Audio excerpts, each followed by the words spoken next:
Hi friends, I come to you today channeling Jennifer. This is my favorite character on the show The Witcher that I'm currently watching. So I really am in love with her, and I think I already have my Halloween costume already, except for the violet contacts because her eyes are supposed to be violet. I do have her teal eyelids though going, and her little neck thingy. So yeah, just a little shout out to Jennifer. And yes, I had heard your request, Danny. But in all seriousness, today I wanted to talk to you about 13 personal insights that I have learned through my 20 some years struggling with relapsing depression. Most depression is a relapsing condition, and it is to be expected that even after you fully recover from your first episode, you may experience another one years later, months later. So if that happens, please know not to blame yourself. It's nothing that you did or didn't do. It's just that it's the chemicals in your brain, or it's wired that way, and that's the nature of depression. Just remember that the good thing is that now you know what it is and you know how to handle it better. And also continue to listen for more tips about it. Tip number 2: don't push yourself to experience a sense of pleasure. This can be a really tricky one, especially during this season of Christmas and holidays and all the songs played on the radio. It's like in the air, you're expected to feel joy. Or sometimes this may happen on the weekends, because we kind of know that we are given weekends to rest up. We may feel that extra pressure to, feel good or to enjoy ourselves. So if you're not feeling it, just acknowledge it. Acknowledge the feeling, acknowledge that it will pass, and then just move on to what you would normally do throughout the day. Schedule tasks, like I showed you in that earlier video. What I usually do is engage in home chores and work. And thing is, because nobody expects to enjoy work or chores, I let go of that pressure I put on myself to feel good. And pretty soon I noticed that my mind is no longer consumed by my dark thoughts, and it's already moving on to other subjects. My bonus tip for this is, for me, what really works is to listen to other people and really try to understand what they are trying to say, really hear it and reflect it back to them. Basically what I do at my job, so I'm lucky that way, like I said. But it really helps. As soon as you start to try to get into somebody else's head, you are out of your own, and that's super important in depression. Tip number 3: don't overanalyze your mood or your thoughts. It's very easy to get caught up in trying to understand what's going on with you, and it may feel very compelling. However, those thoughts are only going to drag you down into the dumps. So instead of trying to understand what happened, what triggered your depressive episode, just acknowledge that it's happening, and then promise yourself you will think about it later and actively switch your mind to something else. And then do think about it later, but when you are in a healthier place and your thoughts are healthier. Tip number 4: don't believe everything you think. So research shows that when we are depressed, our mood actually colors our memories and predictions about the future.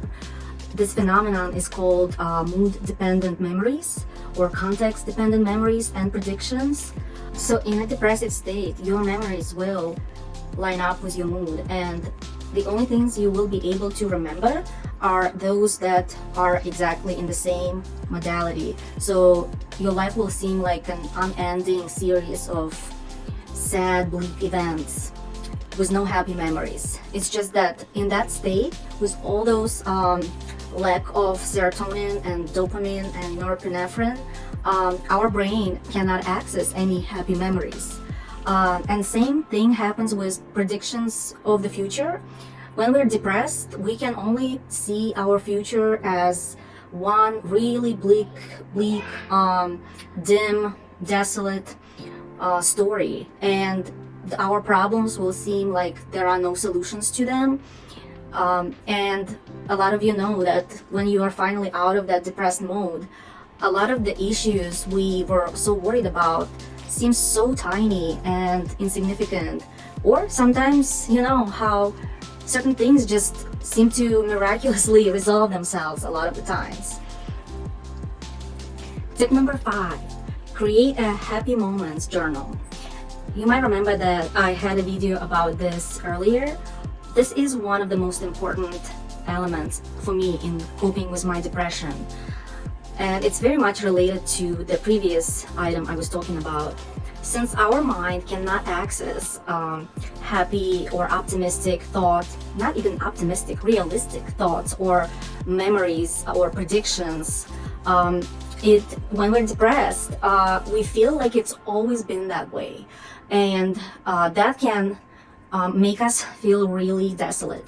And that's why when I'm not depressed, when I'm actually in a good mood, I write down every time. Well, these days I actually voice recorded. I found this really cool app called Day One. It allows you to just talk into it and it transcribes it for you. But whenever something good happens and I experience, you know, that moment of joy, I talk about it. I describe in detail how I feel, what are my hopes and dreams, and what exactly does it feel like at that moment in my body, in my heart. And believe it or not, when I'm depressed and I make myself open that journal, at first I don't believe that I wrote that. But it's very helpful because it actually sort of is like a little ladder that somebody from above gives me to climb out of this dark pit that's here. Number 6, know that you are not alone in this. The worst thing about depression is that it can make us feel like we are completely alone in our experience, and that can feel kind of scary and lonely and dark. Know that there are lots and lots of people who can truly relate to your experience. In fact, 16 million of Americans suffer from depression each year. Just think about this number. And if there is no one in your life currently that you can share your story with, you can always go to the internet. There are lots and lots of forums and groups and chats on depression. And it's very important to know which ones are good and which ones are not. For this reason, I have compiled a list of tried and true resources for you below. Number 7, and this one is really personal to me, and I'm sure to a lot of you as well. Stop wondering about the meaning of life. So when we're depressed, things kind of lose meaning and purpose, and we start to question everything. We start to torture ourselves with questions about why are we here, what is our purpose, what is all this for? And it feels very compelling at the moment. However, you are not going to be able to answer any of these questions. When this happens and you find yourself questioning things or trying to find the meaning, and you are depressed, you're not in a good state of mind, just catch yourself doing that and see if you can let go of those thoughts and switch your mind actively to something else. It's very important in these moments to ask yourself, is this type of thinking, however compelling, is it helping me, or is it making me feel stuck, paralyzed, sad, depressed, lack motivation? And the answer is probably going to be the second. So if you answer that it actually is not useful, it doesn't help you move forward, it keeps you stuck in the same place, then you know what to do. Switch your mind actively. And another thing is, remind yourself that all we truly have is this moment and our life, this life. Why? We don't know. Some people find religion to help them explain it. Some people find other ways. You may find your own way in time. None of us know why we're here, truly. So just remind yourself that all we truly have is this life. And we don't know why we're here necessarily, or where we're going, or what the purpose of the life for us is. We just know that we're here. All we have is this life. So, you know what? You might as well live it the best way you can. See if you can say that to yourself. It really helps me to say it like that. I might as well enjoy this ride and make it as comfortable as possible if I have to be here. And another thing, let go of trying to find that meaning and purpose, because oftentimes it will find you, maybe much later, maybe sometime soon, but usually it finds you and it will become apparent to you in your own way, on your own time. Number 8, stop feeding your depression. A depressive episode always ends as long as you don't keep feeding it. The worst part of depression usually lasts about 2 weeks, but sometimes it only lasts a day or half a day. Depression can fool your mind into thinking that tomorrow you are going to feel exactly the same, tomorrow and the next day and the day after that. But this is not true. You don't have a crystal ball. Something may happen tomorrow that will completely take you out of your depressed mood. You have no idea, so please don't try to predict your future. You have no idea that maybe in an hour something may happen that will completely change your state of mind.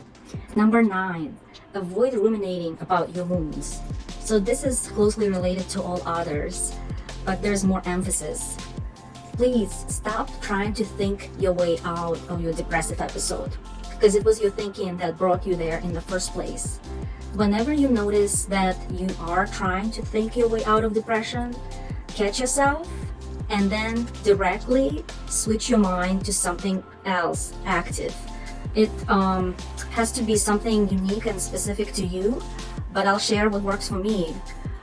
Usually, and I've shared this in other videos, I will put on really loud music, usually some really angry rap or rock, and I will sing my heart out loud, because this really engages your mind when you have to sing aloud, not just listen. And another great thing to do is to talk to other people, but this can be tricky. Remember that don't talk about your depression and your feelings, because that will only bring you back to your thoughts and your rumination. That's why usually when people are depressed, therapy, like in the sense where you talk freely about how you feel, doesn't always work. Instead, focus on the other person and ask them about what they're going through, and try to understand them actively and say something back about how they're feeling. Give them feedback. This will actively engage your mind once again and get you out of your head. Number 10, be careful who you tell. So a lot of people around us who have never been depressed may, in their attempts to be helpful, make us feel worse.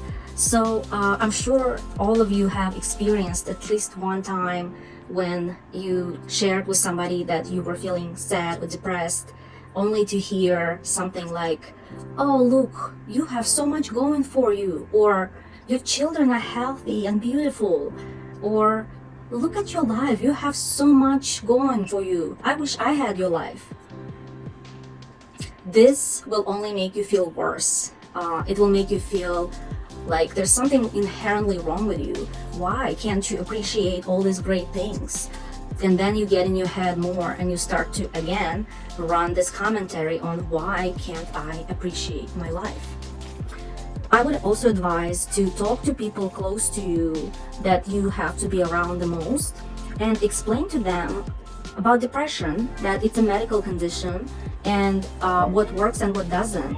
Explain to them that talking, cheering you up doesn't work, and maybe ask them if they see you sad, just to let you be and engage you in a meaningful conversation about a different topic.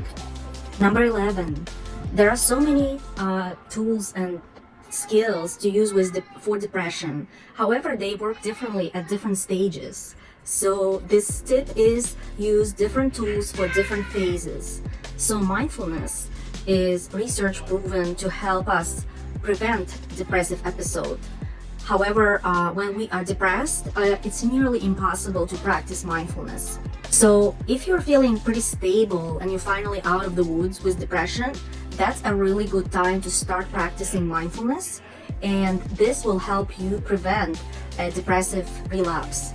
However, when you are in the throes of depression, mindfulness can sometimes only deepen your focus on your thoughts and rumination. So instead, opt for active distraction techniques such as watching a trashy reality TV, which is my thing, or playing a competitive game. Basically anything that will pull you out of here and into the world. Here's a bonus tip. When you are generate a list of pleasurable, fun activities that you like to do when you are not depressed. So whenever you discover that you like something, write it down, because when you are depressed, it will be nearly impossible to find anything pleasurable or anything that you can think of that was your hobby. That's where this list will come in very handy. So kind of like the happy memories journal.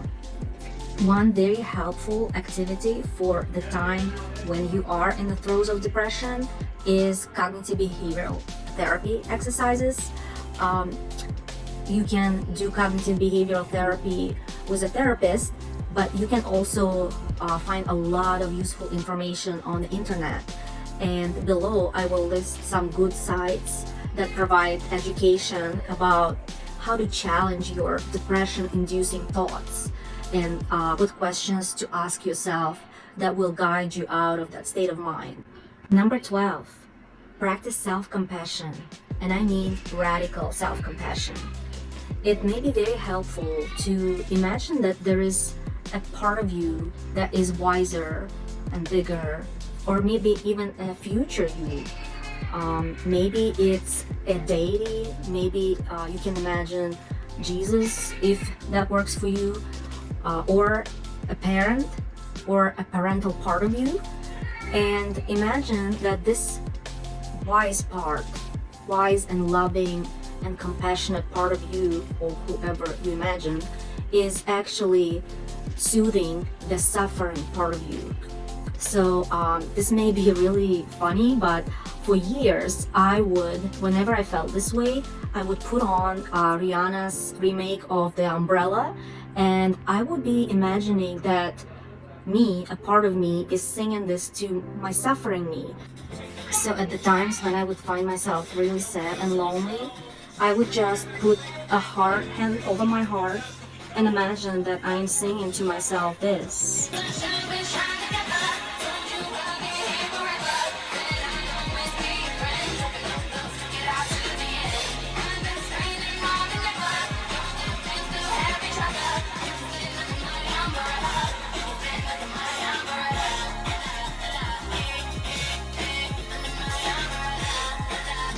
Number 13, structure your weekend.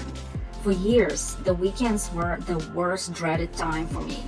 Why? Because it was empty, unstructured, unfilled glob of time, and I just did not know what to do with myself. For years, as Friday came about and I watched my coworkers make jokes about it being Friday and getting excited and talking about their plans for the weekend, I would always predictably get depressed.